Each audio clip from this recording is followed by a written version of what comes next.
پھر اسی لیے پھر ستمبر 2022 میں ٹی ٹی پی نے سیز فائر ختم کر دیا. نہیں اس وقت کوئی سیز فائر نہیں تھی. سیز فائر تو ہوا کوئی سیز فائر نہیں تھی. سب جال سازی تھی. یہ سب جال سازی. انہوں نے جو اناؤنسمنٹ کی تھی وہ جال سازی تھی. وہ بالکل کاروائیاں جاری تھیں ان کی, لوگ آ رہے تھے سب. یہ بالکل جال سازی. امیر صاحب پلیز میں ریکویسٹ کروں گا یو کریکٹ یور سیلف. میں تو یہ بات کر رہا ہوں, یہ ساری جو میں آپ کو بتا رہا ہوں کہ وہ D G I S I کی حیثیت سے سب سے پہلے جنرل فیض وہاں پہ گئے تھے 2021 میں. میں نے پھر وہ کور کمانڈر پشاور کی حیثیت سے گئے جب شہباز شریف وزیر اعظم تھے. نہیں وہ کہاں ہے یہ ہے کیا اس کی تصویریں ہیں وہاں پہ. اچھا, میں نے اس وقت کے جو وزیر داخلہ تھے رانا ثناء اللہ صاحب, وہ وزیر داخلہ تھے, میں نے ان سے ایک سوال کیا تھا, جی رانا صاحب ذرا وہ کلپ چلا دیں. عمران خان صاحب کے دور میں جو مذاکرات شروع ہوئے تھے جس کے نتیجے میں عدالتوں سے سزا یافتہ جو مجرم تھے مسلم خان جیسے ان کو چھوڑا بھی گیا, تو وہ مذاکرات کا سلسلہ پھر آپ کی حکومت نے برقرار رکھنے کا فیصلہ کیا اور اس پہ بھی ایک بند کمرے کا اجلاس ہوا. یہ مذاکرات کا سلسلہ اب آپ جاری رکھیں گے یا نہیں رکھیں گے؟ جو ٹی ٹی پی والے ہیں, طالبان ہیں, وہ سارے ایک پیج پہ نہیں ہیں. ٹھیک ہے, وہ سارے جو ہے وہ نہ تو سارے اس بات پہ ہیں کہ جی ہم آئین اور قانون کے تحت جو ہے وہ کتابیں آ کے ہم جو ہے وہ پرامن طریقے سے جو ہے وہ اپنی زندگی گزارنی چاہتے ہیں, ہمیں جو ہے وہ معافی دی جائے یا ہماری جو سزا ہے اس میں جو ہے وہ کمی لائی جائے. کچھ ایسے ہیں ان کے ساتھ مذاکرات ہونے چاہیے, ان کو واپس آنے کا موقع بھی ملنا چاہیے. یہ یعنی کہ آپ کی بات کی تصدیق کی ہے کہ آپ نے جا کے کابل میں ان کو کہا کہ جی آپ ان کو دوبارہ آباد کرنے کے لیے پیسے مانگ رہے ہیں, آپ ضمانت دیں یہ واپس نہیں آئیں گے. اور رانا صاحب نے ہمیں یہ کہا کہ جی ان میں یونانیمیٹی نہیں تھی, مختلف گروپ تھے, کچھ مذاکرات پہ راضی تھے کچھ راضی نہیں تھے. تو مذاکرات تو ہو رہے تھے. نہیں مذاکرات میں ان کے ساتھ کوئی بات. جو جنرل فیض صاحب بطور کور کمانڈر پشاور ایک 50 رکنی جرگہ لے کے گئے تھے, اس میں جو لوگ شامل تھے, میں آپ کی ان سے ملاقات کرا دوں گا. جنرل فیض صاحب جو ہے بہت سی ایسی باتیں مجھ سے زیادہ آپ جانتے ہیں. وہ اپنے جو ان کے جب وہ پوری طاقت میں تھے, پوری زور شور میں تھے, اس وقت بہت سی ایسی باتیں کرتی تھی جن کی کوئی اتھارٹی نہیں ہوتی تھی. بالکل صحیح, یہ بات صحیح کر رہے ہیں, صحیح کہہ رہے ہیں. ہاں, تو بس اس بحث میں جانے کی کہ چلیں ٹھیک ہے. یعنی ہمیں باجوہ صاحب نے میرا خیال ہے اور فیض صاحب نے اسمبلی میں جو کلوز ڈور میں ہوئی, کلوز ڈور کیا ہونی ہے, وہاں پہ 150-200 بندہ تھا اسمبلی کا ممبر, انہوں نے کہا جی کہ اس سے اچھی بات ہی کوئی نہیں ہے کہ آپ ان کو واپس لے کے آئیں. اور عمران خان صاحب وزیر اعظم تھے. اب عمران خان صاحب کہتے ہیں کہ میرا اس فیصلے سے کوئی تعلق نہیں ہے, ان کی ساری پارٹی وہاں پہ بیٹھی ہوئی تھی, وزیر بیٹھے ہوئے تھے, سب بیٹھے ہوئے تھے. اور عمران خان صاحب نے خود کہا کہ یہ 40,000 بندہ آ رہا ہے. انہوں نے باقاعدہ تعداد وغیرہ چارٹ کے اوپر دکھایا. ٹھیک ہے, آپ کی بات درست ہے. اور اس میں 7,000 جنگجو ہے اور وہ فائٹر ہے, باقی سارے ان کی فیملی یہ. اچھا, اب یہ بتائیں خالد صاحب, ایک اور اسی میں سے بحث نکل رہی ہے نا کہ آپ نے جب ان کو بطور وزیر دفاع جا کے یہ ساری بات بمبانگے دوحل کوئی میں نے کوئی لگی لپٹی بغیر بتا دی. اچھا, اب آپ نے جو ایک پچھلے دنوں ایک بات کہی تو اس کی بھی افغان گورنمنٹ نے بہت سختی سے اس کا ریبٹل دیا. آپ نے کہا محمود غزنوی ایک لٹیرا تھا.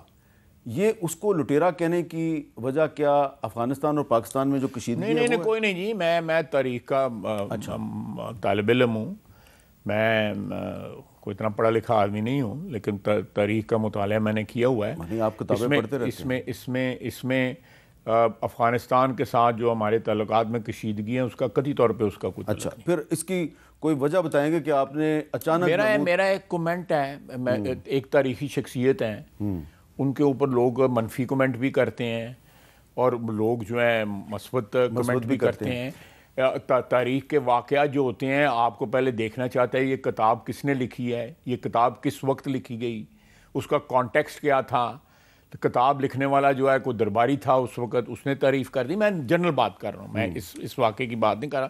ساری دنیا میں یہ ہوتا ہے کہ کوئی درباری تھا تو اس نے کتاب لکھ دی, یا کوئی 100 سال بعد کتاب لکھ رہا ہے, یا کوئی 150 سال بعد کتاب لکھ رہا ہے. دیکھیں بات سنیں, بات لمبی ہو جائے گی, لیکن آل دیز پیپل, یہ جتنے بھی لوگ حکمران گزرے ہیں, میں برصغیر کی بات کرتا ہوں, دور نہیں جاتا, they are all subject to criticism. بالکل ٹھیک ہے. ان کو کرٹیسزم سے ماورا جو ہے قرار دینا جو ہے میں سمجھتا ہوں بہت زیادتی ہے. تو اس سے پہلے محمد بن قاسم آیا تھا جی, اس کے بارے میں کیا کہیں گے؟ دیکھیں جو تاریخ میں یہ بھی ہے, ایک تو تاریخ نسیم حجازی صاحب نے لکھی ہوئی ہے نا. نسیم حجازی صاحب وہ اسٹوری ٹیلر, انہوں نے جو اس کی نسیم حجازی کی نے جو محمد بن قاسم کی عمر لکھی ہے وہ 17 سال, وہ صحیح نہیں ہے. ان کی عمر 27-28 سال تھی. سو بہرحال میں بہت رولج نہیں پہنا چاہتا ہے گا, لیکن بات یہ ہے کہ دائر جو راجہ دائر تھا اس کے کوئی جہاں پہ اختلافات تھے اس کے اپنے لوگوں نے, انہوں نے وہاں سے انویٹیشن بھی ہے کہ یہ آؤ اور یہاں پہ سندھ میں. اچھا, اب یہ جو آپ انویٹیشن کی بات کر رہے ہیں نا, تو اگر ہم تاریخی باتیں کر رہے ہیں ہمیں اس پہ کتابوں کے حوالے سے ہی بات کرنی چاہیے. میں کتابوں کے حوالے سے, رومیلا تھاپڑ ایک انڈین ہسٹورین جی وہ زندہ ہیں, اور میرا خیال ہے اس وقت سب کانٹیننٹ کی تاریخ پہ سب سے بڑی اتھارٹی. میرے پاس کتاب ہے, نہیں آپ کا تو پرنٹڈ ہے, میرے پاس اوریجنل کتاب ہے. سومناتھ یہ اوریجنل کتاب آپ نے پڑھی نہیں ہے یہ؟ نہیں, میں نے ساری پڑھی ہوئی ہے. تو اس میں تو اس نے کچھ اور ہی لکھا ہوا ہے. آپ بتائیں کیا لکھا ہوا ہے. اچھا جی, اس نے اس کے بارے میں ساری بات تو نہیں, میں موٹی موٹی بات. آپ اگلے دن کرن تھاپر کے ساتھ اس کا ایک انٹرویو تھا, میرا گھنٹہ 1.5 گھنٹے کا انٹرویو تھا جس میں انہوں نے ساری ٹریک کی ہوئی ہے, اور میرا آکسفورڈ پڑھا تھی. اچھا چلیں, میں آپ کو تھوڑا سا اس کتاب پہ بات کر لیتے ہیں, اور رومیلا تھاپڑ کے کلپس بھی ہیں میرے پاس, ٹھیک ہے نا. ہم نے یہ بات کر لی ہے, اتھارٹی ہے اس میں کوئی. وہ یہ کہتی ہیں اپنی کتاب میں سومناتھ میں کہ محمود غزنوی نے جنوری 1026 میں سومناتھ پہ حملہ کیا, تو محمود غزنوی کی فوج میں ہندو بھی شامل تھے. ملتان سے شامل ہوئے تھے. اچھا ٹھیک ہے جی, ملتان سے شامل ہوئے تھے. میں آپ کو جگہ بھی بتا دیتا ہوں. اور سومناتھ کا دفاع کرنے والی جو راجہ بھیما کی فوج تھی اس میں وہاں کے مقامی اسماعیلی بھی شامل تھے. ایک تو بات یہ انہوں نے کہی ہے. وہ علاقہ ہے, اس علاقے میں اسماعیلیوں کی بڑی پرانی آبادی ہے, بہت پرانی, جو مڈل ایسٹ سے بھاگ کے آئے تھے, جو یمن سے آئے تھے. میں مڈل ایسٹ یمن سے آئے. اچھا آگے وہ رومیلا تھاپڑ کہتی ہیں جی کہ البیرونی سمیت کئی مسلمان تاریخ دانوں نے محمود غزنوی کے حملے کو مبالغہ رأی سے پیش کیا. یہ مندر حملے کے 100 سال بعد دوبارہ قائم ہو چکا تھا. بعد ازاں اس پہ علاؤدین خلجی اور اورنگزیب عالمگیر نے بھی حملہ کیا کیونکہ یہ ایک بڑا تجارتی مرکز تھا. محمود غزنوی نے سومناتھ سے پہلے ملتان پر حملہ کیا جہاں اسماعیلی حکومت تھی, جس کو میں نے آپ کو کہہ دیا ملتان کا نام. اچھا, شیخ فرید الدین عطار صاحب نے ایک دعویٰ کیا, رومیلا تھاپڑ نے اس دعوے کو غلط قرار دیا ہے کہ جی محمود غزنوی نے اس لیے حملہ کیا تھا سومناتھ پہ کہ جی وہ بت شکن تھا. ایکچولی اس نے لکھا ہے کہ اس کی وجہ تھی عباسی خلیفہ کو خوش کرنا, کیونکہ سومناتھ میں یہ آپ مجھے انڈورس کر رہے ہیں. مہربانی آگے چلیں. مندروں پر حملے صرف مسلمان نہیں بلکہ ہندو راجہ بھی کرتے تھے, جس کا مقصد اپنی طاقت کی دھاک بٹھانا تھا. اور جو آپ نے انویٹیشن کی بات کی, محمود غزنوی کو اس حملے کی دعوت مسعود غازی نامی صوفی نے دی کیونکہ سومناتھ میں مسلمانوں پہ ظلم ہوتا تھا اور روزانہ ایک مسلمان کو مندر کی بھینٹ چڑھایا جاتا تھا. محمود غزنوی کو 1842 میں برطانوی ایوان نمائندگان میں ایلن برو نے لٹیرا قرار دیا اور الزام لگایا کہ اس کے مزار کے دروازے سومناتھ کے مندر سے چرائے گئے. یہ دروازے پھر اکھاڑ کر ہندوستان لائے گئے تو معلوم ہوا ان کا سومناتھ سے کوئی تعلق نہیں. مزار کے دروازے آج بھی آگرہ کے ایک میوزیم میں شامل ہیں. یہ میں نے ان کی کتاب کے کچھ پوائنٹس اس لیے پیش کیے ہیں کہ محمود غزنوی کو سب سے پہلے لٹیرا قرار دیا انگریزوں نے 1857 کے سے کچھ عرصہ پہلے. تو یہ جو اس کو لٹیرا کہنے کی جو بات ہے, یہ تو میری بات سنیں, میں زیادہ اس بحث میں الجھنا نہیں چاہتا. میں تاریخ کے جو اوراق ہیں انہی میں محدود رہنا چاہتا ہوں.